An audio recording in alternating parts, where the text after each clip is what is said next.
असणारच. बिराजदारांचं रक्त आहे त्याच्या अंगात. तरी सुद्धा तुम्हाला सांगतो, फॉरेनला जाऊन शिकून आलाय. हा,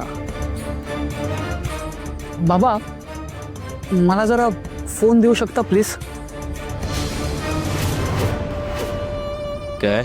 एक अर्जंट फोन करायचा होता, so please.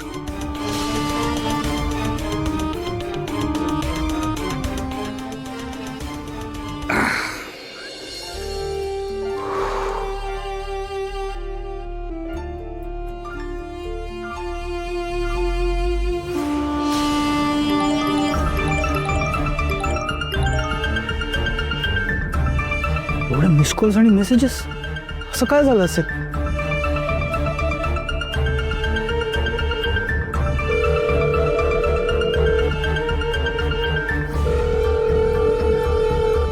Hello hello hello, हा काय झालंय?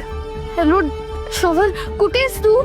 नाही सॉरी, मी तर एका कामात अडकलो होतो. पण काय झालं काय? एवढे फोन्स मेसेजेस काय?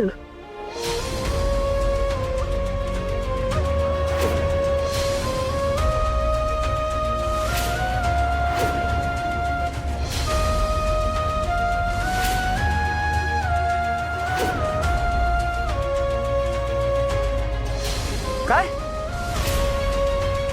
बर तुम्ही काळजी करू नका, मी येतोय लगेच, तिकडे येतोय मी. Okay okay, yes yes.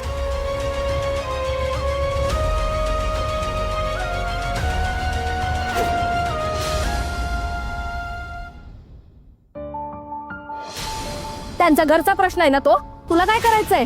तू जावई आहेस का? तो म्हातारा जगला काय किंवा मेला काय, तू जबाबदारी घेणार आहेस का? सगळे अनाथ आहेत, पण हा म्हातारा एरवी मिरवत असतो ना, हिचा आजोबा आहे, हिचा आजोबा आहे म्हणून. मग त्याने विचार केलाच असेल त्याच्या मागे हिचं काय होईल. दादा, जबाबदारी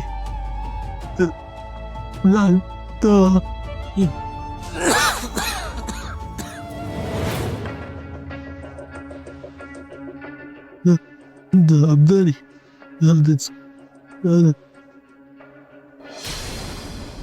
चंदूशेठ, चंदूशेठ काय झालं? चंदूशेठ, चंदूशेठ घाबरू नका, मी जगू. काय होतं तुम्हाला? घाबरू नका चंदूशेठ, मी आहे ना, तुम्ही टेन्शन नका घेऊ. आता माझं काही खरं नाही. चंदूशेठ, ताई तुम्हाला जे बोलली त्याचं टेन्शन आलंय का तुम्हाला? हो चंदूशेठ, तुम्ही टेन्शन नका घेऊ. चंदूशेठ, तुम्ही मरणार नाही आहात, आणि हे तर तुमचे शेवटचे दिवस नाही आहे. चंदूशेठ, चंदूशेठ मी खात्रीने सांगतो, मी आहे ना चंदूशेठ, माझ्यावर विश्वास ठेवा.